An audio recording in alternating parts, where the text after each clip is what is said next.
উদ্যোক্তা হতে কি লাগে? কেউ বলেন টাকা লাগে, কেউ বলেন আইডিয়া লাগে, কেউ বলেন নেটওয়ার্ক লাগে, কেউ বলেন দক্ষতা লাগে, কেউ বলেন ভীষণ পরিশ্রমী হতে হয়, কেউ বলেন সেলসের উপরে তার একটা ভালো দক্ষতা থাকতে হয়। কিন্তু আমি আসলে বলি এগুলো সবই লাগে, কিন্তু এক নাম্বার হচ্ছে সাহস। শুধুমাত্র সাহসী মানুষরাই উদ্যোক্তা হতে পারে।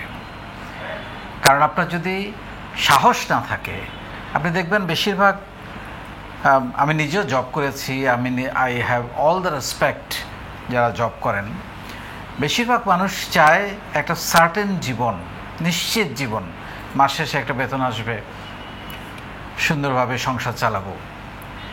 কিন্তু উদ্যোক্তা জার্নিটা কোনো নিশ্চিত জীবন নয়। এটা প্রতিদিন হচ্ছে চ্যালেঞ্জ, প্রতিদিন আপনাকে ঝুঁকি নিতে হয়, প্রতিদিন আপনাকে টেনশন করতে হয়, অনেকগুলো মানুষের দায়িত্ব নিতে হয়। সো এটা একটা সাহসের ব্যাপার। এখন প্রশ্ন হলো, এই সাহস আসে কোথা থেকে? কারো কারো মনে প্রশ্ন আসতে পারে যে আমার তো অনেক সাহস আছে, কিন্তু তাও তো আমি পারি না। তার কারণ হচ্ছে সাহস আসে লেখাপড়া থেকে, সাহস আসে প্রশিক্ষণ থেকে, যেটা আমরা দেই এক একটা ব্যাচে বিনামূল্যে 90 দিন করে, যেটা বাংলাদেশের আর কেউ করছে না। সাহস আসে মেলামেশা থেকে। এই যে আপনি যদি উদ্যোক্তা হতে চান, আপনাকে উদ্যোক্তাদের সঙ্গে মেলামেশা করতে হবে। আপনি যদি 10 জন উদ্যোক্তার সঙ্গে নিয়মিত মেলামেশা করেন, 11 নম্বর উদ্যোক্তা আপনিই হবেন। সাহস আসে অবজারভেশন থেকে। আপনাকে চোখ কান খোলা রাখতে হবে কোথায় কী আছে। সাহস আসে দক্ষতা থেকে। সো এই জিনিসগুলো যদি একত্র করা যায়, তাহলে আপনার একটা আত্মবিশ্বাস তৈরি হবে। এই আত্মবিশ্বাস আপনাকে সাহসী করে তুলবে। মূলত স্বপ্ন দেখানো, সাহস তৈরি করা, এই দুটো কাজ করার জন্যই আমি গত 8 বছর ধরে আপনাদের পেছনে লেগে আছি। শুধু স্বপ্ন দেখানো নয়, স্বপ্নটা কীভাবে বাস্তবায়ন করবেন সেটাও শিখিয়ে দিচ্ছি। সেই পথ চলায় গত 8 বছরে যারা স্বপ্নের পথে হাঁটতে শুরু করেছেন, যারা ঘুরে দাঁড়িয়েছেন, যারা কোনো একটা জায়গায় নিজের জার্নিটাকে, নিজের গল্পটাকে নিয়ে আসতে পেরেছেন, তাদের রিয়েল লাইফ স্টোরিগুলো তুলে ধরার জন্যই এই ঘুরে দাঁড়ানোর গল্প ইউটিভি লাইভের মাধ্যমে আমরা প্রত্যেক সপ্তাহে আপনাদেরকে দেখিয়ে থাকি। এটা মূলত আমি যে কাজটা করছি সেই কাজের ইম্প্যাক্ট বলতে পারেন। সো সেরকম ইম্প্যাক্টফুল গল্প নিয়ে আজকে দুজন অতিথি আমাদের সঙ্গে এসছেন। একজন এসছেন কিশোরগঞ্জ থেকে, আমাদের রুমানা রহমান। দুজনকে স্বাগত ইউটিভি লাইভে। কেমন আছেন? ভালো। জি জি। বরাবর আমরা মেয়েদেরকে দিয়ে শুরু করি, আজকে আপনাকে দিয়ে শুরু করতে চাই। আপনি বলেছেন যে আপনার জীবনে আপনি অনেক সময় নষ্ট করেছেন, এবং আপনি এই ফাউন্ডেশনে এসে ফাউন্ডেশনে শিখে নিজের জীবনে অনেক পরিবর্তন এনেছেন, এবং এই ফাউন্ডেশনে আপনার মাসে প্রায় 70% সেল হয়। আপনি এখন মাসে প্রায় লাখ টাকা সেল করেন, রাইট? 1.5 লাখ হয়, যেটার প্রায় 70% সেল ফাউন্ডেশনের আমাদের মেম্বাররাই কেনাকাটা করে থাকে। সেটা হচ্ছে মেম্বাররা কেনাকাটা, এবং আমি এই সেশন ক্লাসে যুক্ত হওয়ার পর থেকে আমার মেম্বারগুলো তৈরি হয়েছে, এর আগে ছিল না। রাইট। একজন থেকে একজন পরিচিত হয়েছে ধারাবাহিকভাবে। যেমন সাইদ সুলতান ভাই একজনের খোঁজ দিল যে আপু, এই আপুটা আপনার কাছ থেকে কিছু হাতের কাজের ড্রেস পাইকারি নিবে, আমি দিলাম। তাইলে সেশন ক্লাস ব্র্যান্ডিং করার জন্য, নেটওয়ার্কিং করার জন্য এটা খুবই গুরুত্বপূর্ণ। হ্যাঁ, আমি মনে করি সবচেয়ে আগে যেটা করতে হবে, সেশন ক্লাসে নিয়মিত করতে হবে। আচ্ছা, আমরা আসবো, পেছনের গল্পে যেতে চাই। কিভাবে মাথায় আসলো আপনার মধ্যে যে আমার একটা আত্মপরিচয় দরকার, আমার নামের সাথে আমি একটা কাজ দরকার, যে আমি একটা কাজ করি বা একটা ব্যবসা করা দরকার, একটা উদ্যোগ নেওয়া দরকার? এই ভাবনাটা কিভাবে আসলো, এবং সেইখানে নিজের বলার মতো একটা গল্প আপনাকে আসলে কতটা এগিয়ে দিয়েছে? আমি স্যার, আমার যখন বিয়ের আগে থেকে আমি আমার মাথায় মানে কোনো কিছু করার একটা আকাঙ্ক্ষা আমার আগে থেকে ছিল। প্রথম ভাবতাম যে আমি চাকরি করবো, কিন্তু চাকরির জন্য কিছু কিছু সময় আমি দৌড়াইছি বিয়ের আগে, তারপরে বিয়ের পরে দুই এক জায়গায় মানে আমার হাজব্যান্ড এখানে শুনছেন হয়তো খুবই নেগেটিভ মাইন্ডেড স্যার, মানে সে কারোর সাথে মিশতে দিবে না, কথা বলতে দিবে না, এবং কি ওর মানে কথা হলো আমি যদি চাকরি করি ওই ছেলে মানুষের সাথে আমাকে কথা বলতে হবে, মানে এই ধরনের মানসিকতা তার ভিতরে। সে আমি জোর করে কয়েকটা এটা অনেক সময় ভালোবাসা থেকেও হয়, ভালোবাসে স্যার, ও আমাকে এতটাই মানে করে ভালোবাসে যে সে মনে করে যে তাকে ছেড়ে নিয়ে আমি চলে যাই, মানে এইরকম একটা ভয় তার ভিতরে কাজ করে, এতটাই সে আমাকে ভালোবাসে। তো আমি জোর করে তো প্রাইমারিতে 2-1 বার দিছি, তো হয় নাই। তারপর ও আবার একটু রাজনীতির সাথে একটু ভালো পোস্টেই ছিল, থানা যুবলীগের আহ্বায়ক ছিল। তো ওর সব ফ্রেন্ড সার্কেলের বউয়েরা মানে চাকরি পাইছে, বাট আমি পাই নাই। এখানে আমাকে অনেকে বলতো যে তোমার হাজব্যান্ড আমাকে চাকরি দেয় না, সবাইটা হয়ে গেছে। তো কিন্তু তার ইচ্ছে নাই, সে মানে পিছন দিয়ে আমার জন্য কোনো হেল্প করে না। তো এটা নিয়ে আমার অনেক মন খারাপ হয়ে যায়। এমনকি আমি বিটিভিতে একটা অ্যাপ্লাই দিয়েছিলাম প্রযোজনা সহকারী, ওখান থেকে আমার অ্যাডমিট গেছিল, ওই অ্যাডমিটটাও সে ছিঁড়ে ফেলছে, আমাকে দেখাই নাই। আমি সে পরীক্ষাটা পর্যন্ত দিতে পারি। ওখান থেকে আমার ভিতরে একটা জিদ তৈরি হয়েছে যে আমাকে যখন চাকরি করতে দিবে না তাহলে আমাকে তো কিছু করতেই হবে। আপনি উৎসব সিনেমাটা দেখছেন? না স্যার দেখিনি। উৎসবের এরকম একটা গল্প আছে, বইয়ের অ্যাডমিট কার্ড লুকায় ফেলে জামাই, আমি মনে দেখছি এরকম একটা সিনেমা। তো ওটা ছিঁড়ে ফেলছে, সেটা নিয়ে আমাদের পারিবারিকভাবে আমি অনেক কান্নাকাটা করছি, এবং পারিবারিকভাবে একটু ইয়ে হয়েছে। ওর আত্মীয় স্বজনরা চাইতো না আমি চাকরি করি, কিন্তু যখন এটা থেকে আমার ভিতরে একটা জিদ তৈরি হয় যে আমি আর কোনো চাকরির জন্য টেনশন করব না, আমি আমার বিজনেস করবো, এটা আমার আইডিয়া ছিল। তো আমি প্রায় 2 বছরই আমি মানে ইউটিউব দেখতাম, এবং হচ্ছে বিভিন্ন লাইভ দেখতাম যে অনেক আপুরা লাইভ করতেছে, এই করতেছে, ওখানে আমার খুব একটা আগ্রহ হয়েছে। তো এখান থেকে আমি হঠাৎ করে মানে আমার হাজব্যান্ড তো দিবেন আমি জানি, আমার ননাস আছে, আমার ননাস আছে একজন, সে গভর্নমেন্ট স্কুলে চাকরি করে। তো ওনার অনুমতি নিলাম যে আপা আমি করবো, আমি কিছু ড্রেস নিয়ে কাজ করবো। খুব ভালো কথা, করো। তো ওনার অনুমতি নিছি। তো ও আবার আমার হাজব্যান্ডের সে বড় আপার উপরে আর কোনো কথা বলবে না। তো শুরু করে দিলাম আমি 20,000 টাকা দিয়ে প্রথম ব্লকের কিছু জামা নিয়ে আনার পরে এগুলি মোটামুটি সবাই বাড়ি সেল হয়ে গেল। হওয়ার পরে আমি আবার দেখলাম যে যেহেতু আমি জামালপুরে থাকি, জামালপুরে ব্র্যান্ডিং পণ্য নিয়ে আমি কাজ করব। ওখান থেকে আমি কিছু 18 পিস হাতের কাজের ড্রেস আমি নিজেই ছাপ দিই, তারপরে সুতা কিনে কর্মীদের বাসায় নিয়ে ওদেরকে খবর দিয়ে দিলাম। তো ওই ড্রেসগুলো আমার অল্প কিছু সেল হয়েছে, হওয়ার পরে মানে খুব একটা সেল হচ্ছে না। এর মধ্যে স্যার ওই যে আমি সেটা শুরু করেছিলাম 19 সালে, তারপর করোনা শুরু হয়ে গেল। আমি শুরুটা করা কিছুদিন পর থেকে আবার আমার একটা মেয়েটা কনসিভ হলো, ছোট মেয়েটা, এখন যেটার বয়স 4 বছর। তারপরে আমি এটা অফ করে দিলাম, মানে বাবুটা হয়েছে সিজারে। হওয়ার পরে ওর যখন 6 মাস হয়ে গেল, তারপর ভাবলাম যে না, আমার ভালো লাগতেছে না, মানে বাচ্চারা একটা সময় ভাবলাম যে ওরা বড় হয়ে যাবে, বাড়ি চলে যায়, আমাকে এখন থেকে যদি আমি শুরু না করি আমি পারবো না। তো আবার আমি মানে কিভাবে শুরু করবো, আমার তখন ব্যবসাটা একদম ক্লোজ ছিল। হ্যাঁ, তো ভাবলাম যে আমি তখনই স্যার ওই যে আপনার ভিডিওটা, ওই যে স্বপ্নে দেখুন শ্বাস করুন, এরকম একটা ছোট্ট ভিডিও আমার চোখের সামনে আসলো। আসার পরে আমি কি করতাম, ওই ভিডিওটা দেখতাম, দেখার পরে আমার ভিতরে এমন একটা আকাঙ্ক্ষা তৈরি হতো যে আমি কালকেই কিছু করব। মানে সাহস করুন, শুরু করুন, লেগে থাকুন, সফলতা আসবে, এই কথাটা আমার ভিতরে মানে এতটাই ঘাতে এখনও। স্যার আমি যখন থেমে যাই, এই সেশনটা আমি স্যার রেখে দিচ্ছি, আমি এটা বারবার শুনি। তারপর আমি রুটি বানাতাম সন্ধ্যার পর, আমার টেবিলে এটা আমি ভিডিও, আপনার সমস্ত ভিডিওগুলো, ইউটিউবের ভিডিওগুলো আমি দেখতাম, কিন্তু তখন আমি আপনার গ্রুপে রেজিস্ট্রেশন করি নাই। কিন্তু আমি জানতাম না যে এখানে যে রেজিস্ট্রেশন করতে হয় বা কীভাবে আসতে হয়। হঠাৎ করে আমার এলাকার এক ছেলেকে দেখলাম যে ওই 20তম ব্যাচে ভর্তি হয়েছে, কিন্তু গ্রুপটাও আমি দেখতাম, সবসময় সেশনগুলো দেখতাম, অনেকে পোস্ট দেখতাম, কিন্তু বিষয়টা সম্পর্কে আমার অতটা অবগত ছিলাম না।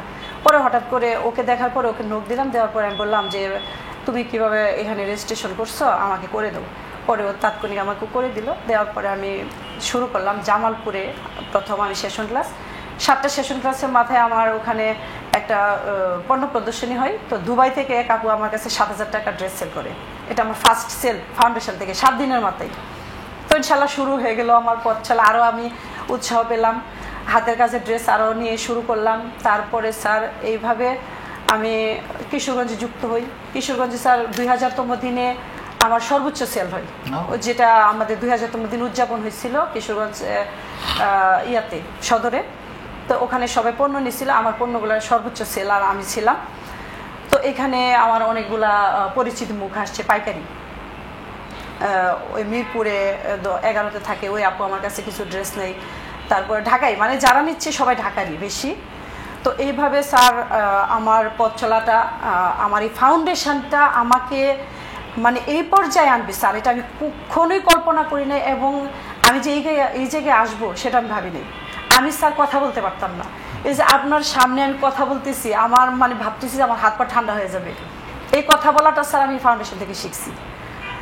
আর আমার হচ্ছে স্যার এখন যে অবস্থাটা, আমি এই ফাউন্ডেশনে আমার যে ভাই বোনগুলো আছে ওরা এত হেল্পফুল এবং এতটা আন্তরিক, আমি যখন যেটা বলি এইটা এই ফাউন্ডেশনের বিউটি, যে প্রত্যেককে ব্যাপকভাবে সহযোগিতা মনে হচ্ছে যে আমার একটা পরিবারের ভাই বা আমার কাছের একজন মানুষ, যখন যা হেল্প চাচ্ছি আমি পেয়ে যাচ্ছি। তো আপনার ব্যবসার বয়স কতদিন হলো? আমার স্যার 5 বছর। 5 বছর। কি কি নিয়ে কাজ করেন আপনি? আমি এখন করতেছি জামালপুরের হাতের কাজের জামা, পাঞ্জাবি, শাল, শীতের শাল যেটা, আর হচ্ছে মেয়েদের যত ধরনের 3 পিস আইটেম আছে সবকিছু, বেডশিট, তারপরে হচ্ছে আপনার শাড়ি, গজ কাপড়, থান কাপড়, ওড়না। আপনি কি কোনোটা প্রোডাকশন করেন? আমি প্রোডাকশনটা স্যার যে হাতের কাজের ড্রেসটা জি, জামালপুরেরটা, এটা আমি পাইকারিতে সেল করি। Very good. সো আপনি এখন মাসে বলছেন 1 থেকে 1.5 লাখ টাকা সেল করেন একটা জায়গায় এসে, সেটা আমি স্যার ঘরে বসে, আমার রুমে ঘরে বসে, এবং নিজের একটা পরিচয় তৈরি করেছেন। আপনার আশেপাশে যে মানুষগুলো এখন আপনাকে দেখে, ওরা তো একসময় আপনাকে খুবই নিরুৎসাহিত করেছে। অনেক কষ্ট লাগতো স্যার যখন মানে আমাকে নিয়ে ওরা হাসাহাসি করতো, এমনকি আমার হাজবেন্ডও বলতো কি যে ও আমার মান সম্মান শেষ করে দিল। ওর বোনদের কাছে বলতো যে ও তো আমার মান সম্মান শেষ, ও রাজনীতি করে নেতা মানুষ, ও মানে এভাবে বলতো যে এই প্রোডাক্ট নিয়ে। আমি স্যার একটা করতাম, আমি যখন বাচ্চার স্কুলে যেতাম তখন আমি কিছু প্রোডাক্ট সাথে নিয়ে যেতাম, ওটা ওর মানে ওকে না দেখে লুকায়া, হ্যাঁ, ও দেখলে আবার এটা নিয়ে মানে আমাকে অনেক ধরনের করবে যে হ্যাঁ এখন তুমি ব্যাগ দিয়ে কাপড় বেচা শুরু করে দিছো, এরকম কথা বলবে। তো আমি ওখানে নিতাম, ওখানে নেওয়ার সাথে সাথে আমার 5-7 হাজার টাকা ড্রেস সেল হয়ে যেত। তো ওখানে আমার একটা নেটওয়ার্ক তৈরি হতো, ওরা আবার বাসায় এসে পরবর্তীতে আমার কাছ থেকে ড্রেস নিচ্ছে, এখনও নিচ্ছে, এবং বলে যে আপু আপনার ড্রেসগুলো কোয়ালিটি অনেক ভালো। আমি একটা জিনিস স্যার মেনটেন করি, যেটা হচ্ছে কোয়ালিটিটা, হ্যাঁ, যে জিনিসগুলো রং কোয়ালিটি, এবং হাতের কাজের ড্রেসগুলো আমি যে কাপড় করি সর্বোচ্চ ভালো দামি কাপড়টাতে আমি হাতের কাজটা করাই, যাতে রং না চাই, যেহেতু সেটা আমার নিজস্ব তৈরি প্রোডাক্ট। আর তো এইভাবেই আর কি স্যার। আপনার ওই মানুষগুলা বা আপনার হাজবেন্ড এখন কি বলে? এখন আমার হাজবেন্ড কিছু বলে না। এই যে আজকে এখানে আসছি আমি, ওখান থেকে ও যে অনুমতি দিবে সেটা আমি কখনোই ভাবিনি। সে আমাকে সুন্দর করে আমার গাড়ি ঠিক করে দিছে, অনুমতি দিছে। সে তো অনেক অসুস্থ স্যার, আপনি তো জানেন, যে আমাকে আসতে দিছে এই পর্যায়ে, বলতেছে আমি কি যাবো, আমি কি তুমি তো যেতে পারবে না। তো এই যে পজিটিভ যে মানসিকতাটা স্যার আমি গ্রুপ থেকে শিখছি, আমি গ্রুপ থেকে যে পজিটিভ আমাকে থাকতে হবে আগে, তারপর অন্যকে আমার পজিটিভিটি তৈরি করতে হবে। অনেক অপমান সহ্য করছি, অপদস্থ সহ্য করছি, সহ্য করি আজকে সে আজকে পজিটিভ, আজকে সে কিছু বলে না। আলহামদুলিল্লাহ। মানে একটা কথা আমার খুবই ভালো লেগেছে যে আমি ঘরে বসে এখন লাখ টাকা সেল করতেছি। সো আমাদের ফাউন্ডেশনে যারা মেয়ে আছে, যাদের আপনার মতোই অনেকটা গল্পগুলো এরকমই আসতে দেয় না, করতে দেয় না, অনেক নেগেটিভিটি, তারা কিভাবে এই বাধা অতিক্রম করে এই ফাউন্ডেশনে এসে নিজেকে তুলে ধরবে। এবং আপনি একটা উপায় বলেছেন যে সেশন চর্চা একটা বড় মাধ্যম নিজের পরিচিতি তৈরি করার, একটু যদি বলেন। জি স্যার, আমি বলবো যে সকল আপুরা এখন কিছু করছে না তাদের উদ্দেশ্যে বলবো যে আপনারা বসে না থেকে সংসার, স্বামী এবং বাচ্চাদের লেখাপড়া, সংসারের কাজ সব কিছু করে পর্যাপ্ত একটা সময় থাকে আমাদের, এই সময়টাকে কাজে লাগাইলে আমরা কিন্তু অনেকটা সাকসেস হতে পারি। আর সেটা হচ্ছে আমাদের যে সন্ধ্যার পরে আমাদের একটা সময় থাকে বাচ্চা পড়াশোনা দিয়ে, আমি যে সময়টা আমি কাজ করি স্যার, সন্ধ্যার পরে আমার হাজব্যান্ড বাসায় বাইরে চলে যেত, তখন আমি আমার প্রোডাক্টের ছবি তুলতাম, আমি লাইভ করতাম। তো ও যখন আসতো দরজায় নখ দেওয়ার সাথে সাথে আমি গুটি গুটি করে সব কিছু মানে রেখে দিচ্ছি, কারণ ওগুলি দেখলে সে রাগ পেয়ে যাবে। তো আমি এইভাবে থেকেও কিন্তু আজকে আমি এই জায়গায় আসছি স্যার। তো এত লুকোচুরি করে আমি আজকে আমার ব্যবসাটাকে আমি এই পর্যায়ে নিয়ে আসছি, এখন আর সেই ভয়টা আমার নাই, করতে হয় না। তো আমি আমার বন্ধুদের উদ্দেশ্যে বলবো যে আপনারা প্রত্যেকেই মানে শুরু করেন, ও যে কখন শুরু করব এটা না ভেবে যেটা ভালোবাসেন সেটা নিয়ে শুরু করেন।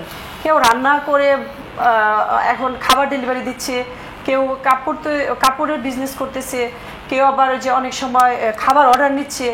তো এই ধরনের যে যেটা ভালো পারে, যে যেটা ভালো করতে পারে, আমি মনে করি সেটাকে ভালোবেসে করতে হবে। দেখা দেখি যে বিজনেসটা করা হয়, আমি দেখি আমাকে দেখে আমার আশেপাশের অনেকেই স্যার ব্যবসা শুরু করছে, করে 2 মাস 3 মাস করে ওরা আবার আমার কাছ থেকে ড্রেস কিনে নিচ্ছে।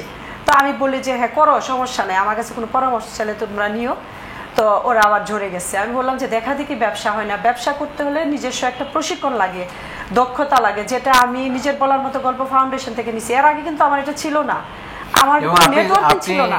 আপনি খুবই সুন্দর করে কথা বলা শিখেছেন, এটা আমার এই ফাউন্ডেশন থেকে। স্যার সুন্দর করে কথা বলা তো দূরের কথা, আমি কারোর সামনে দিয়ে হাঁটতে যেতে আমার শরীর কাঁপতো, যে আমি মানে এরকম মানে পাটা আমার কেঁপে উঠতো, এরকম একটা অবস্থা ছিল।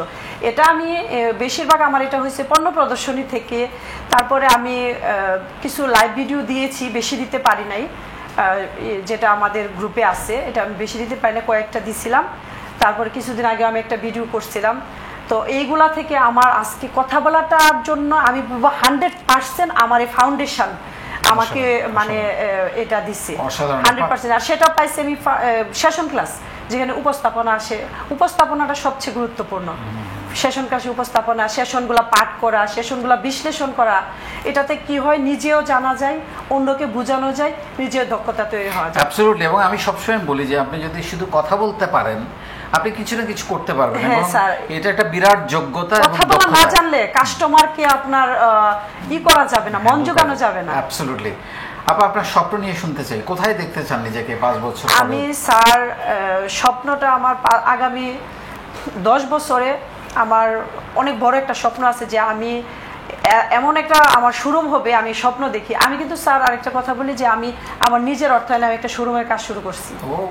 আমার সেটা আমার নিজের জায়গায়, আমাদের বাসাটা আবার বাজারের কাছেই। তো আমাদের বাজারেও কিন্তু মার্কেট আছে, তো ওই মার্কেট আমরা ভাড়া দিই। যেহেতু আমার হাজব্যান্ড এখন অসুস্থ অনেক, সেজন্য সে তো কিছু করতে পারে না, তো আমরা ভাড়াটা দোকান না বলতে গেলে অনেক বিশাল একটা মার্কেট, ওটা আমরা ভাড়া দিয়ে দিই।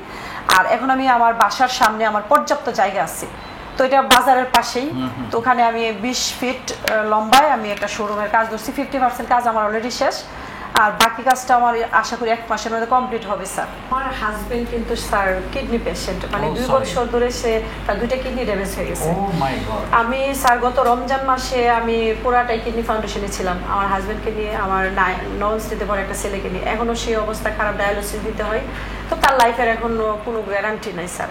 ওইভাবে আমি স্যার আমার অসুস্থ হাজবেন্ডকে মেনটেন করি আজকে 2 বছর। তার এই অবস্থা একদমই মুমূর্ষু অবস্থায় সে।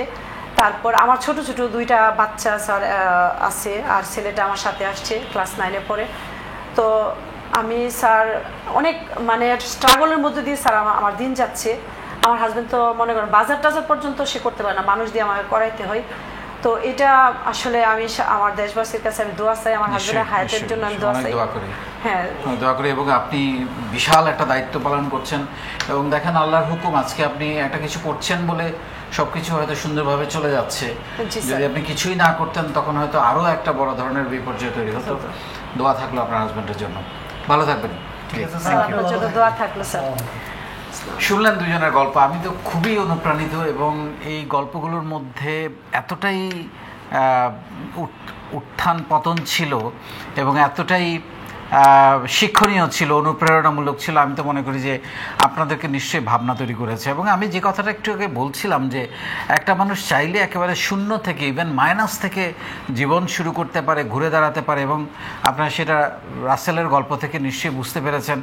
12 লক্ষ টাকা ক্যারিয়ারের শুরুতে ঘুষ দিতে গিয়ে চাকরির জন্য, চাকরির পিছনে ছুটে হারিয়েছেন, বাবার জমি হারিয়েছেন, এবং উনি আত্মহত্যা করার সিদ্ধান্ত নিয়েছেন। সেখান থেকে এই ফাউন্ডেশনের কিছু ভালো ভালো কথা ওনাকে অনুপ্রাণিত করেছে, আবার ঘুরে দাঁড়িয়েছেন, লেখাপড়া করেছেন।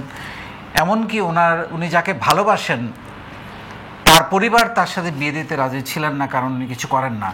আজকে সবই হয়েছে, বাড়ি হয়েছে, গাড়ি হয়েছে, টাকা পয়সা হয়েছে, সেই মেয়েকেও সে বিয়ে করেছে। সবই সম্ভব লাইফে, শুধুমাত্র দরকার কাজ, লেগে থাকা, এবং লেগে থাকা এবং প্রত্যেকটা স্বপ্নের পেছনে পাগলের মতো লেগে থাকা। একইভাবে আমরা রুমানা আপার গল্প থেকেও যে আজকে উনি ওনার হাজব্যান্ডকে নিয়ে স্ট্রাগল করছেন এবং উনি বলছিলেন যে ঘরে বসে থেকেও লাখ টাকা সেল করা যায় সে উদাহরণ উনি তৈরি করেছেন এবং নিজের একটা পরিচয় তৈরি করার জন্য সংগ্রাম করছেন এবং কি সুন্দর করে দুর্দান্তভাবে দুজনেই কথা বলছিলেন।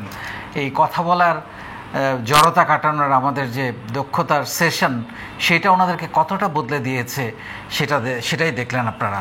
আবারও আমি যে প্রশ্নটা রেখে আপনাদের সঙ্গে শেষ করতে চাই, ওনারা যদি জামালপুর টাঙ্গাইল থেকে এসে এত দূর দৌড়িয়ে এখান পর্যন্ত আসতে পারেন, আপনি কেন পারবেন না? অনেক ধন্যবাদ।